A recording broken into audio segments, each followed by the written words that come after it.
En el terreno para el próximo paro que anunció la CGT y distintos sindicatos, en virtud de lo que significan en términos de profundidad de la tasa de desocupación en la Argentina actual. Como bien dijiste, este es el dato que creó alarma. Estamos hablando de un 9,6% de desocupación a nivel nacional. ¿Cuánto es esto en personas? Lo vamos a ver en la placa que sigue, pero estamos hablando de 1.240.000 personas desocupadas en la Argentina de hoy, solamente en 31 ciudades. Si proyectamos en realidad el total nacional, estamos hablando, ahí me mostraban el dato, 1.250.000 desocupados. Si proyectamos a los 45 millones de habitantes, ya nos vamos a más de 2 millones de trabajadores y trabajadoras desocupados que están buscando efectivamente trabajo.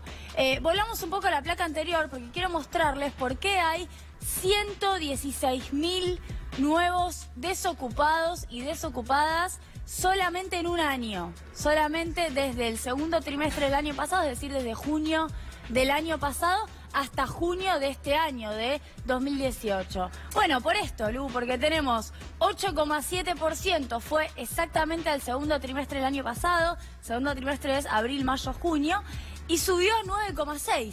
Estamos hablando casi de un punto de diferencia, que son, lo que yo comentaba, es una medición en los 31 aglomerados urbanos más grandes del país, las 31 ciudades más importantes, son 116.000 nuevos desocupados y desocupadas. Julia, ¿crees que este es un piso, es un techo? ¿Qué es lo que se viene o qué es lo que el mercado empieza a informar de lo que puede llegar a ocurrir pensando en lo inminente, pensando en fin de año?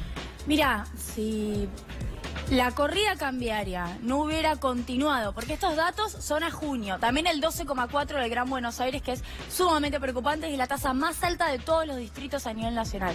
Si la corrida cambiaria se hubiera quedado en 25 pesos, como estaba a junio cuando fue este dato, posiblemente te diría, y con otra política económica y con una política a favor de incrementar ingresos y crear empleo, quizás te diría que este viene siendo uno de los peores datos.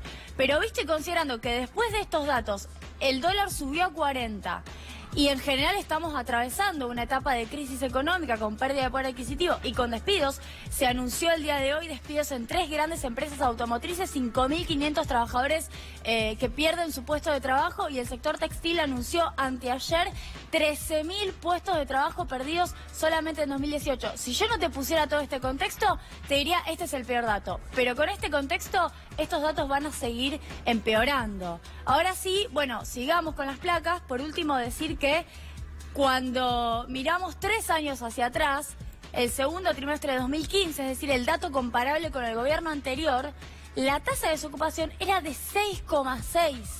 Estamos hablando de 3 puntos más de aumento durante el gobierno de Cambiemos, en 2016, 2017 y 2018. Podríamos decir 1 punto por año de desempleo, más de 100.000 trabajadores por año sin trabajo y que buscan.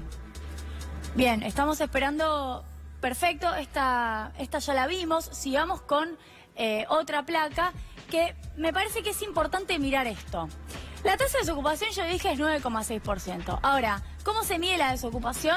Se le pregunta a través de la encuesta permanente de hogares, en una muestra en distintas ciudades, 31 ciudades más grandes de la Argentina, si está buscando trabajo porque efectivamente no tiene. Esa persona es considerada desocupada.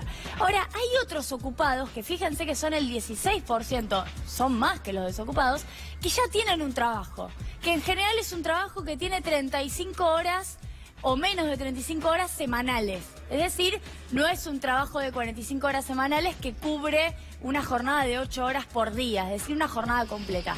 Buscan otro trabajo y no consiguen.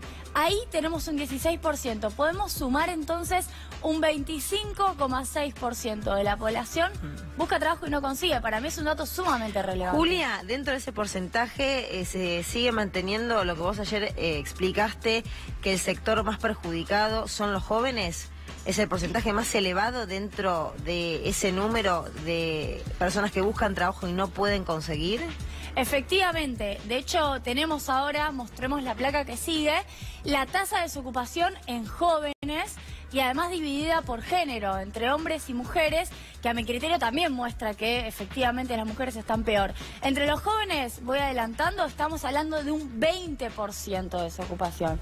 Repito, 9,6 promedio nacional de todas las edades, cerca del 20% promedio nacional de jóvenes entre 14 y 29 años. Acá tengo la placa.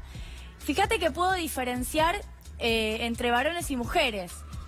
Varones, 8,7% de todas las edades, ¿no? Toda la edad laboral de 18 años hasta 60-65.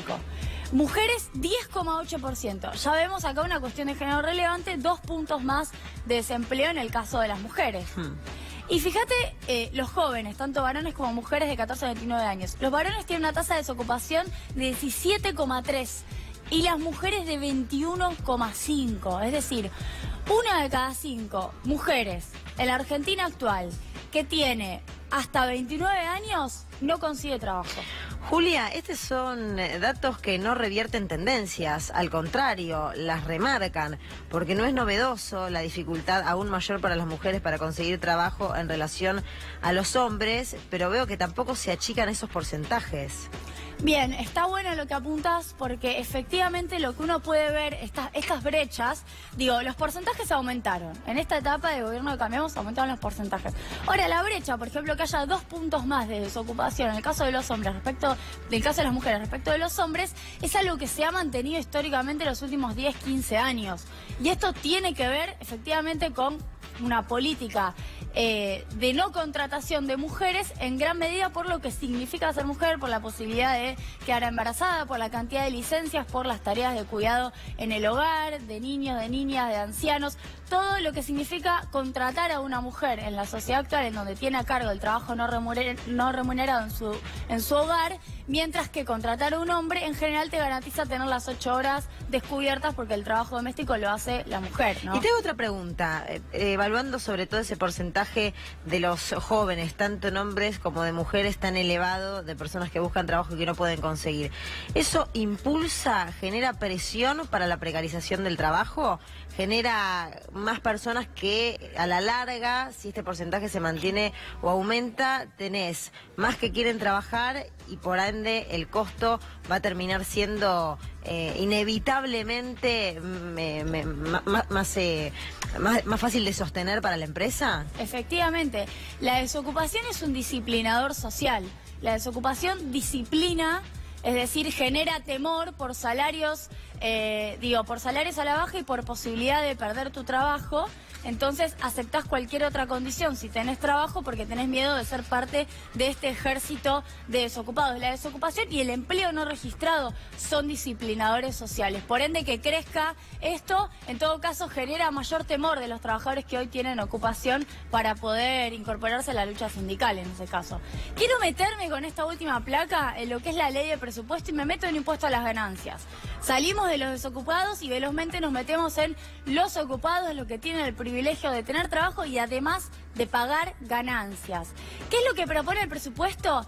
Eliminar exenciones, el impuesto a las ganancias, a la cuarta categoría, a la que pagan los y las trabajadores y trabajadoras, con el objetivo de recaudar 25.000 millones de pesos. Voy a leer brevemente cuáles son los conceptos que hoy no pagan ganancias y que van a empezar a pagar ganancias y no son remunerativos, además, es decir, no pagas aportes, pero sí vas a empezar a pagar ganancias con esto. Gastos de representación, viáticos, movilidad, bonificación especial, protocolo, riesgo profesional, coeficiente técnico, dedicación especial o funcional, responsabilidad jerárquica, desarraigo, una cantidad de conceptos que dependen estrictamente de qué trabajo, qué función tenga cada uno, que hoy no pagan y van a empezar a pagar.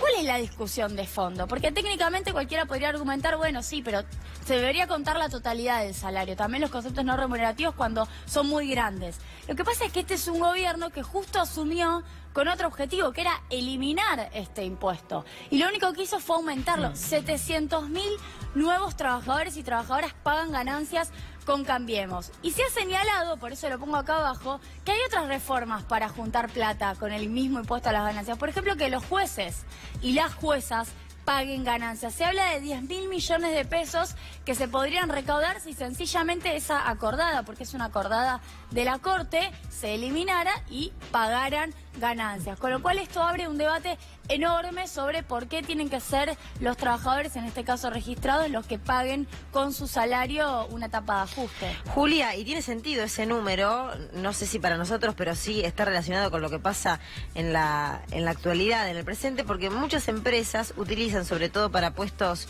medios o puestos altos, ese tipo de beneficios que en realidad ya es una especie de derecho adquirido, pero el auto, el estacionamiento, lo hablábamos fuera del aire, lo que implica el gasto, la nafta para poder trasladarse como un agregado a tu salario que no tenía impacto en el impuesto a las ganancias y que por eso era como una ganancia directa para el trabajador, va a generar muchas repercusiones esta incorporación de estos rubros. Sí, yo creo que sí, sobre todo estamos hablando de estamentos de trabajadores que efectivamente tienen conceptos no remunerativos elevados, pero efectivamente la discusión de fondo es ¿por qué tocar esto y no tocar bienes personales?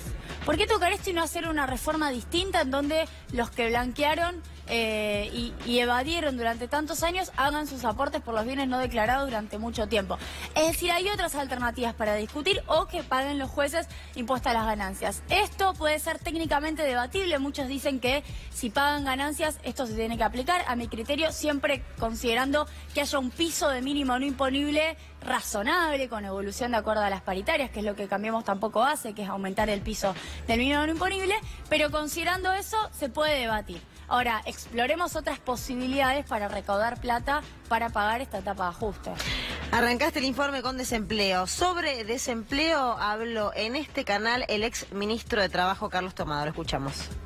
Lamentablemente no es este un momento en que uno pueda dar una buena noticia. Si pensamos que este registro marca el crecimiento interanual tomando los meses de abril, mayo y junio, nos da este crecimiento de un punto porcentual de la desocupación. Tenemos todavía que ver cuál va a ser el crecimiento de la desocupación en los meses de julio, agosto y septiembre, que es lo que hemos estado viviendo en este tiempo y que da cuenta del inicio de la etapa contractiva de la economía, de la recesión que ya estamos viviendo y que aún no tenemos los datos del nivel de desempleo. La perspectiva no es optimista, no puede serlo, máxime cuando en algunas regiones como en el conurbano ya tenemos un dígito consolidado, ¿no? Ya van varias mediciones que en el conurbano tenemos 2 dígitos de aumento en la desocupación. Salidera en Devoto, mataron a un militar. ¿Qué es lo que pasó? Te lo cuenta